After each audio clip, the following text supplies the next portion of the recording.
Un jour, une pensée, une parole. Votre podcast, un espace pour écouter, ressentir et marcher avec l'essentiel.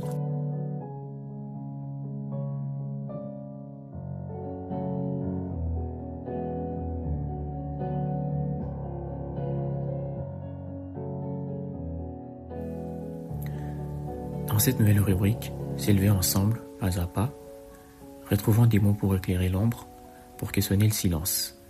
Bienvenue dans l'espace où chaque jour devient voix. Fermez les yeux, ouvrez l'esprit. Voici le souffle du jour. Officiellement, l'Église vient de faire son entrée dans le temps de Carême, qui a commencé avec la célébration du mercredi des Cendres.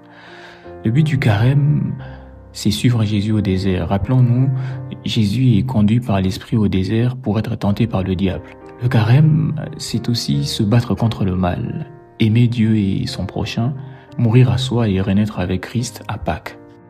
Le Carême est traditionnellement un temps où l'on traverse 3 mouvements essentiels: l'épreuve, la purification et la transformation.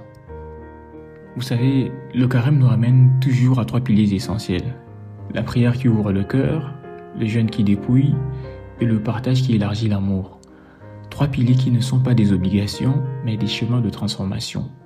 Ils nous invitent à traverser nos propres déserts pour laisser Dieu révéler en nous une lumière plus vraie. Pour aller plus loin dans cette démarche de clarté ou de transformation intérieure, j'aimerais partager mes réflexions qui me sont particulièrement chères parce que elles sont nées de mes propres traversées, de ces saisons où l'épreuve ne m'a pas brisé, mais m'a façonné. Je les ai intitulées « L'épreuve polie et comme l'or dans le feu ».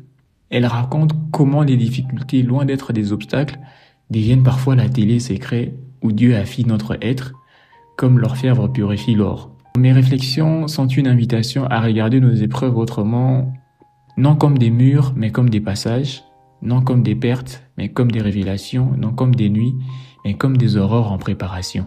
Ce matin encore, en repensant aux épreuves que j'ai traversées ces dernières années, je réalise avec le recul qu'elles ont transformé ma manière de voir la vie.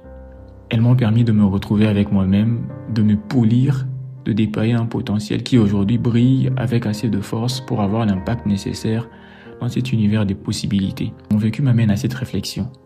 Si Joseph n'avait pas été vendu comme esclave par ses frères, s'il ne leur avait pas raconté son songe, s'il n'avait pas été accusé à tort par la femme de Potiphar, s'il n'avait pas été jeté en prison, serait-il devenu le bras droit de Pharaon? Aurait-il sauvé des peuples entiers de la famine? Les épreuves de la vie font partie du plan de Dieu pour révéler notre grandeur.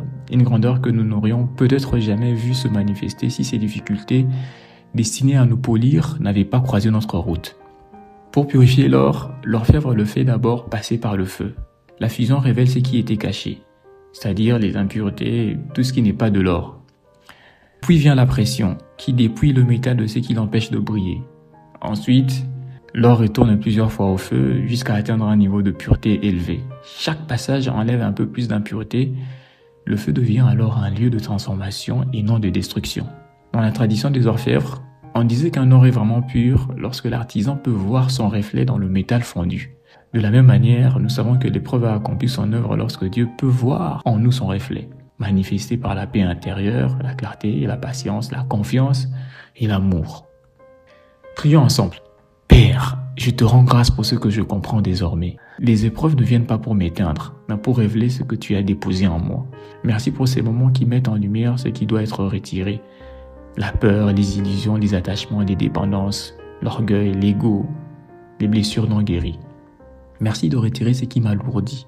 Merci pour ces saisons qui sont revenues plusieurs fois, non pas pour me punir, mais pour m'affiner. Aujourd'hui, je me tiens devant toi plus vrai, plus solide, et plus lumineux. Amen.